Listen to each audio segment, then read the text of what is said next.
Olá, está começando mais um programa Resenha Livre. Hoje nós vamos tratar de um assunto muito interessante, a contabilidade na organização das finanças. Em nossos estúdios eu recebo o professor Camilo Bertolozzi, que é contador e docente do curso de Ciências Contábeis da Unifev. Recebo também o professor Mário Sérgio Stipe, que é economista, docente do curso de Ciências Contábeis e de Direito da Unifev. E a professora Lilian Beraldo Sanches Rodrigues, docente e coordenadora do curso de Ciências Contábeis da Unifev. Obrigada pela presença, é um prazer ter vocês aqui. Camilo, todas as empresas precisam de um contador? A contabilidade obrigatoriamente deve ser assinada por um contador devidamente registrado no Conselho Regional que o contador faz parte, do estado que ele faça parte. Todas as empresas, portanto, precisam ter a contabilidade. Isso, por lei, obriga-se que todas as empresas tenham uma contabilidade. Existe uma pequena confusão que foi feita a partir da legislação do Simples, onde a Receita Federal dispensou a contabilidade. Só para as pessoas que estão em casa entenderem, o que é o Simples? O Simples é um sistema de tributação, é um sistema simplificado de tributação, no qual o objetivo era estimular a maior formalização das empresas. Abriu-se mão de certos impostos que foram unificados num sistema mais simples de tributação. Tanto é que pagam-se 7 impostos, às vezes, numa só guia. Então, esse é o sistema simplificado. Então, ele funciona para empresas que têm um faturamento pequeno, é determinado pelo faturamento? O limite é o faturamento. Uhum. Né? E, voltando a falar da contabilidade, na época, então, existiu a dispensa dos registros contábeis por parte da Receita Federal. E passou, então, a haver uma confusão grande. E querendo-se eliminar a contabilidade. Mas, em momento nenhum, a legislação eliminou a contabilidade de qualquer tipo de empresa. O único tipo da qual não se exige contabilidade é o microempreendedor individual. E o que é um microempreendedor individual? O microempreendedor individual foi uma forma que o governo encontrou também no sentido de formalizar o pequeno empreendedor, aquele vendedor ambulante, a cabeleireira. Hoje existe até mais atividades, mas que antes existiam completamente informais, sem direito à aposentadoria, porque não pagavam a aposentadoria. Então, criou-se um outro sistema, esse do microempreendedor individual, simplificando ainda mais. Ele é dispensado da contabilidade, ele paga independente, ele tem um limite só de faturamento, muito pequeno, né? E paga o mesmo tributo 12 meses por ano. Por exemplo, uma pessoa que vende roupa em casa, ela vai, compra roupa, traz para vender de porta em porta, ela se enquadraria no MEI? Ela pode ser uma microempreendedora individual. E o que precisa fazer? O registro no MEI, teoricamente, a própria pessoa pode fazer a formalização. Ela precisa ter um computador, internet, acesso à internet, RG, CPF e o seu título de eleitor. Cadastra no site, qual que é o site para fazer o site cadastro? da Receita Federal, www.receita.gov.br. E aí qual é o benefício para a pessoa que faz um MEI? Ela passa a ter direito à previdência, principalmente. Também pode ter acesso, como ela vai ter um CNPJ específico para MEI, ela passa a ser uma pessoa jurídica, uma entidade jurídica, ela também passa a ter direito a acesso a financiamentos, muitas vezes compras a prazo, porque é diferente no meio comercial vender para a pessoa física ou para a pessoa jurídica. Como você consegue comprar no atacado, porque em certos lugares, para você comprar no atacado, não pode ser pessoa física. Além disso, e prazos também. Muitas vezes a pessoa física não consegue prazos com fornecedores. Entendi. E aí, para você entrar, se enquadrar dentro dessa legislação do MEI, você também tem que ter um faturamento até um determinado limite? Como é que é? O faturamento, o limite de faturamento para o microempreendedor individual hoje está em R$5 mil mês ou 60 mil no ano. Na verdade, o limite é 60 mil ano. Ele não pode passar disso. E pode ter empregado ou é só para o individual mesmo? Ele pode ter, no máximo, um empregado. Ah, entendi. No máximo um empregado. Tá. E quais são os benefícios que a empresa tem ao contratar um contador? Além do contador ser o responsável por assinar as demonstrações financeiras da empresa, o contador tem por objetivo orientar o empresário em toda a parte econômica e financeira ligada à atividade da empresa. Toda a parte financeira auxiliando nos controles de fluxo de caixa, controles orçamentários, prestando contas sobre o desempenho do negócio, sobre a atividade, fazendo uma análise se o negócio está sendo ou não, está tendo ou não um bom desempenho. Você falou aí de planejamento, né? O planejamento tributário é uma coisa fundamental hoje para uma empresa poder ter uma sobrevida, né? Como é que você pode orientar as pessoas que estão em casa com relação a como fazer esse planejamento tributário? Na empresa, o que vai determinar o tipo de tributação que a empresa tem, o tipo de negócio que ela tem. Primeiro, o tipo de negócio. Existem certos negócios em que você tem alternativas de escolha do sistema de tributação. Sistemas de tributação hoje, os principais pelo menos, sistema simples, que é o sistema simplificado, o lucro presumido ou o lucro real. Cada um deles tem uma forma de tributação diferente, onde incide mais ou menos imposto. Existe um estudo que precisa ser feito em termos de ramo de atividade, limite de faturamento, que tipo de despesas a empresa possui, para que o contador possa, junto com o empresário, escolher qual o sistema que se adequa melhor àquela atividade da empresa. E ainda, o planejamento tributário, ele permite que você faça tudo dentro da lei. Então, a empresa planeja, paga menos, né, busca uma opção que melhor lhe convém e tudo isso dentro da legalidade. Então, a empresa pensa em vários aspectos no financeiro, né, a parte econômica, a praticidade, porque alguns dos tipos de tributação são mais simplificados que outros, e tudo isso dentro da lei. Ela não precisa se preocupar com a parte tributária. Ela está enquadrada, ela está certa, né? Atinge a lei dentro da legalidade. Existem algumas operações que a gente consegue fazer que você acaba pagando menos sem violar a lei, Exatamente. sem incidir em nenhum crime tributário, em nenhuma infração, né? Isso. E isso aí é o papel do contador, orientar o empresário como ele deve proceder para pagar menos sem ofender as normas. E pagar menos e corretamente. E só o contador pode fazer isso porque é a contabilidade que mostra o que de fato acontece, quais são os registros e tem todas as informações para esse cálculo. Então, não teria uma outra forma de obter essa informação que não olhando para dentro da contabilidade. Saindo um pouco do âmbito da empresa, uma família, por exemplo, ou uma pessoa que não tem empresa, de que forma a contabilidade também é necessária e pode auxiliar na organização da vida financeira das pessoas que estão em casa, por exemplo? Eu tenho um dinheiro, não sei como investir, ou eu quero comprar alguma coisa, não sei se é melhor pagar à vista ou a prazo. Qual é a utilidade da contabilidade para as pessoas? Eu vejo que são dois focos, porque os conceitos de contabilidade que a gente vê muito ligado à empresa também podem ser aplicados às famílias. Então, o controle do que você tem de dinheiro, né, o que você tem para receber. Isso é muito difícil, né? Lá na minha casa é a maior bagunça, eu nunca sei, não anoto nem no canhoto. A gente pode aplicar a contabilidade para você. Eu nunca sei, quando eu ligo para ver o saldo é aquele momento de tensão, eu fico nervosa, meu Deus, como será que tá? É sempre surpresa. Isso em casa de contador não acontece. Nunca é surpresa. Não, em casa tem o marido, né? O marido de vez em quando dá uma olhada lá. Mas a maioria das pessoas acho que considera chato, difícil.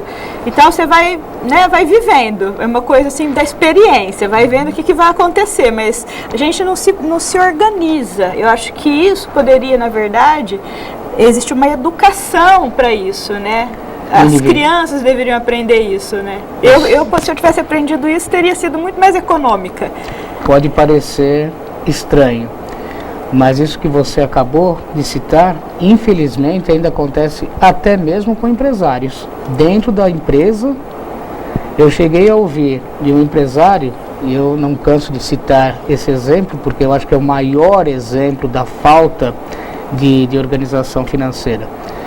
Perguntando a ele se o negócio dele estava tendo um bom desempenho, ele falou: olha, eu sei que está entrando dinheiro, eu sei que sai dinheiro. Eu não sei dizer se o negócio está lucrando ou não. Eu perdi completamente a noção, porque entra um volume, sai um outro volume, eu não sei dizer. Isso é o exemplo típico da falta de organização financeira dentro da empresa, que muitas vezes acontece dentro de casa também. Dentro de casa, e que o contador poderia ter respondido a ele a situação dele. Então falta um pouco de cultura também de procurar o contador que tem essa informação em mão. Como é que você diria então para o pessoal que está em casa, que está ouvindo a gente agora, tem um dinheirinho lá? Existe uma receita, uma forma simplificada da pessoa se organizar? Por onde você começa? Pega o fio da meada para você organizar a sua vida financeira. Eu acho que as pessoas podem usar um registro simples. Um simples caderninho, anotando aquilo que você tem de receita e as obrigações que você tem a pagar. O que você tem que receber e o que você tem a pagar. Entrada e saída. Isso, já te mostraria como está a sua posição. Então, por exemplo, como que eu estou? O que eu tenho a receber e aquilo que eu devo é suficiente? Eu consigo pagar? Esse é o primeiro ponto, né? Em contabilidade, a gente chamaria isso de fluxo de caixa. Exatamente. Né? O que entra e o que sai. A gente tem que agendar isso mensalmente. É muito simples, porque... Seria mensal esse caderno? O prazo é você quem vai dizer. Se você quiser fazer isso mensal, se você quiser fazer semanal, o importante é o seguinte: a pessoa discriminar quais as fontes, quais as entradas que ela tem de recursos. Alguns são assalariados, o salário vem num dia só do mês, ou dois, dependendo do adiantamento, depois o tal do dia do pagamento o vale, no quinto né, dia. O famoso vale. O vale no dia 15 a 20 e o pagamento lá no quinto dia útil. Então você tem duas datas para entrar. E todas as outras datas são datas de saída, são datas de pagamento. Que triste. Não é? É esse descompasso que existe entre as entradas e as saídas que muitas vezes acaba fazendo com que a pessoa perca o controle e acaba se afundando realmente em dívidas. E aí acontece o pior dos piores, né? A pessoa se endividar para pagar uma nova dívida. A pessoa que está endividada e ela começa a entrar no limite do cartão, é desesperador? Embora tenha conserto, mas é o pior tipo de endividamento. Quando você faz um endividamento porque faz um carnê, porque comprou um bem, porque fez um investimento, ótimo, você agregou um bem à sua propriedade, à sua casa. A dívida de cartão é aquela dívida em que se você passa a se acostumar com aquele saldo, com aquele limite e a utilizá-lo sempre, você está pagando muito. É o dinheiro um dos recursos mais caros que existem hoje. É o cheque especial e o cartão de crédito. Só para... você falou de educação financeira, econômica financeira. Vários países do primeiro mundo, inclusive, tem isso no ensino básico. Assim como alguns países adotam estudo da religião ou sociologia, a educação financeira é ensinada no ensino básico.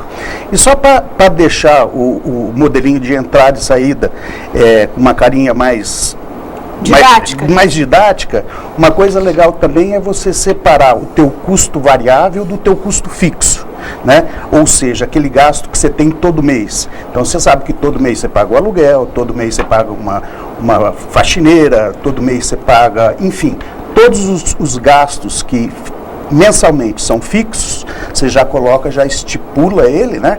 E os impostos, na verdade os impostos são variáveis, água, né? Energia, né? As taxas.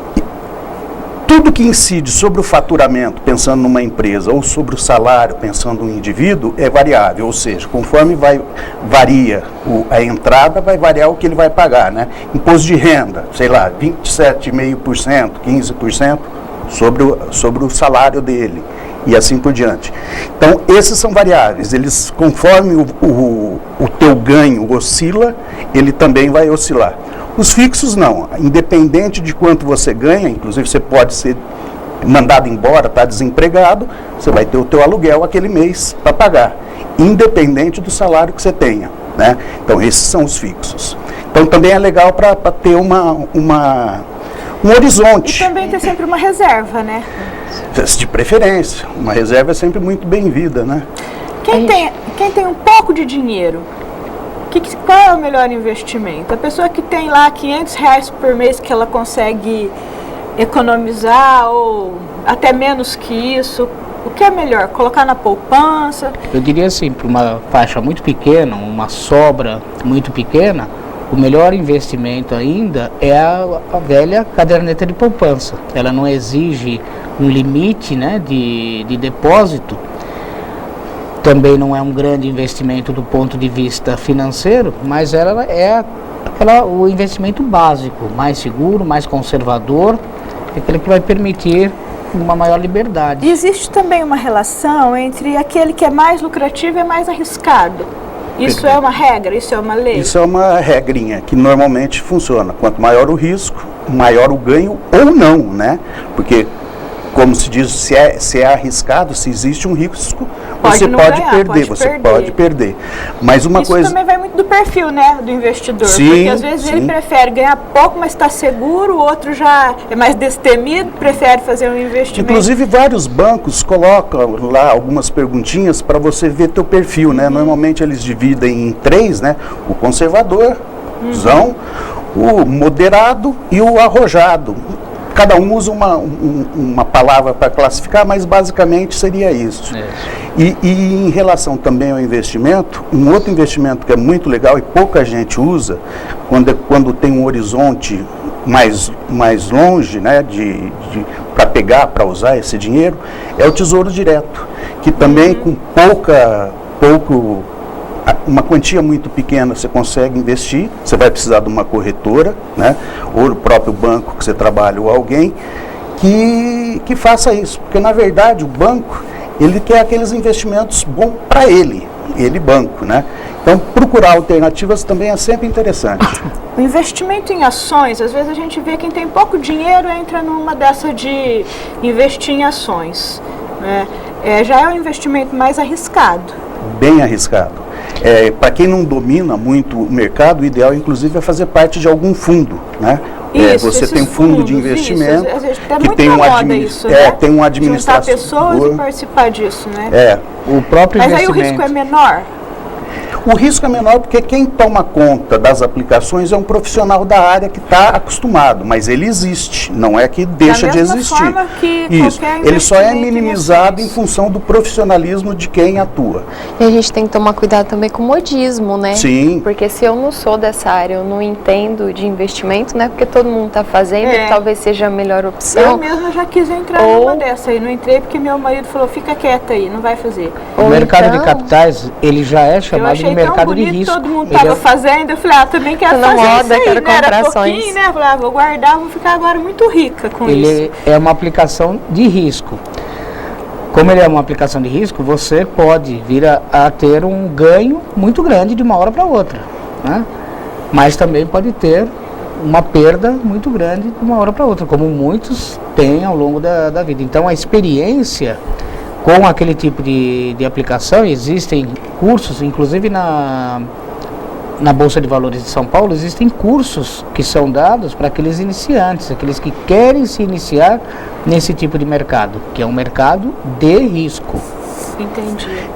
E são duas coisas diferentes também, né? Existe o clube de investimento, que eu acredito que é o que você estava se referindo, em que um grupo de pessoas, conhecidas ou não, se juntam e conjuntamente operam na bolsa, né?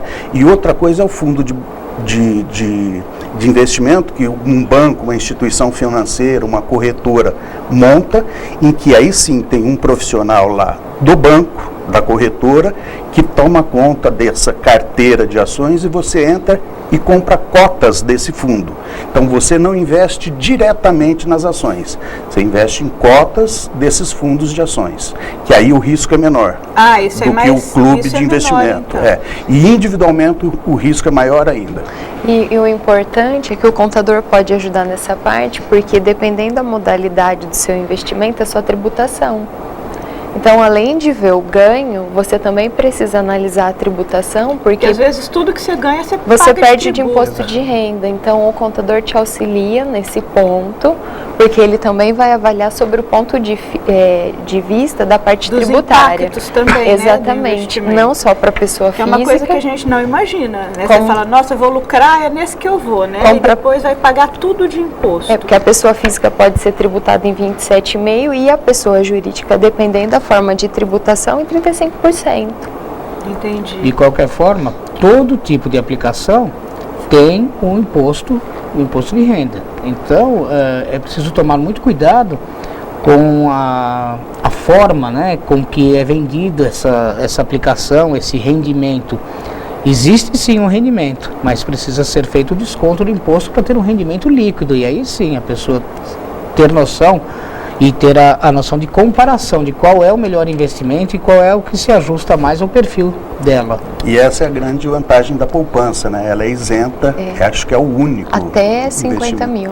Até 50 mil, ela é isenta Ela é de isenta tributação. do imposto de renda. Os demais todos são tributados. Então, às vezes, você ganha mais e tem que pagar 27,5% de acaba- imposto. É uma coberta curta, né? Você cobre a cabeça, descobre o pé, né? Perfeito. E a cobrança do imposto tem datas certas a ocorrer, né? E às vezes você não vai rever aquele dinheiro naquele momento e já tem o imposto. Entendi.